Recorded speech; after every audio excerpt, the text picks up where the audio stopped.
श्री शिवाय नमस्तुभ्यम। हर हर महादेव। आशा करती हूँ दोस्तों आप जहाँ भी होंगे स्वस्थ और मस्त होंगे।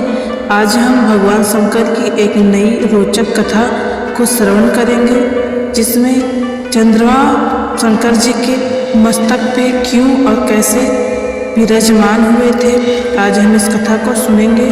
इस कथा को एक बार सुनना शुरू करें तो बीच में छोड़कर कभी भी नहीं जाना चाहिए, पूरा सुनना चाहिए। तो ये कथा इस प्रकार है।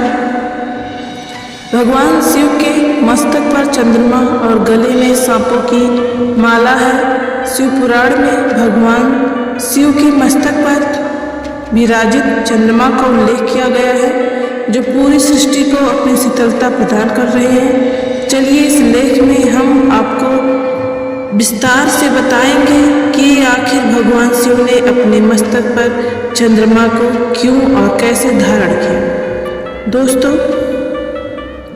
ये है वजह भगवान शिव के मस्तक पर चंद्रमा धारण करने की।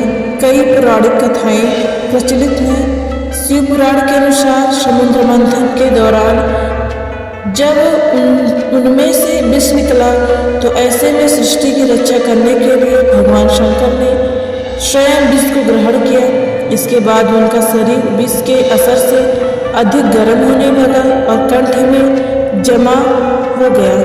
इसी वजह से भगवान शिव का नाम नीलकंठ कहलाया। देव के देव महादेव इस दौरान चंद्रमा समेत अन्य देवी देवताओं ने भगवान शिव से प्रार्थना की कि वह अपने मस्तक पर चंद्रमा को धारण करें, जिससे उनके शरीर में शीतलता बनी रहे। ऐसा माना जाता है कि श्वेत चंद्रमा बहुत शीतल होता है। यह सृष्टि को शीतलता देने की मदद करते हैं। देवी देवताओं के अनुरोध पर भगवान महादेव ने अपने मस्तक पर चंद्रमा धारण किया।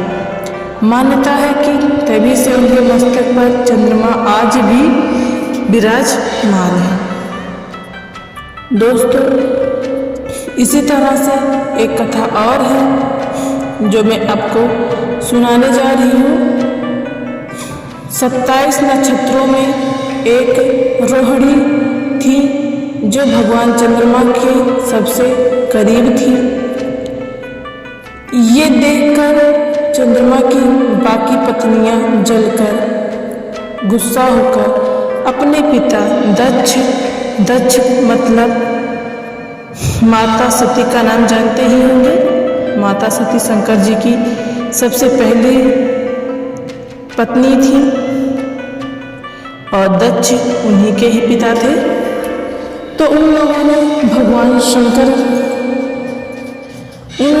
जाकर भगवान चंद्रमा की शिकायत की, तो दक्ष ने गुस्से में आकर उनको क्षीण होने का श्राप दे दिया, जिससे चंद्रमा की कलाएं क्षीण होकर खत्म होने लगी धीरे धीरे। चंद्रमा की यह दुर्दशा देखकर नारद जी को उन पर दया आ गई और उन्होंने सलाह दिया कि तुम भगवान शंकर के पास जाकर उनकी अर्चना करो, पूजा पाठ करो, जिससे वो प्रसन्न होकर हो जाएंगे तो तुम्हें इस कष्ट से मुक्ति जरूर दिलाएंगे। चंद्रमा ने उनकी बात मानकर घोर तपस्या करने लगा और भगवान शंकर ने उन्हें आशीर्वाद दिया, जिससे उनकी पूर्णमासी के दिन वो पहली बार अपने पूर्ण रूप में प्रकट हुए। और फिर उन्होंने प्रकट होके अपना पूरा रूप जो है फिर से पहले की तरह पूर्व रूप में आ गए और उनकी को जो श्राप मिला था वो भी क्षीण होने लगा। धीरे धीरे उनका रूप भी निखार आते गया और भगवान शंकर से उन्होंने बड़े ही प्रेम पूर्वक आग्रह किया कि देव के देव महादेव जी, अगर आप मेरी तपस्या से अगर सच में ही आप बहुत ही खुश हुए हैं तो आप मुझे वरदान दीजिए कि मैं हमेशा जब तक धरती पर चमकता रहूं, मैं आपके सिर पर ही विराजमान रहूं। तभी से कहते हैं दोस्तों, चंद्रमा उनके सर पर आज भी विराजमान है।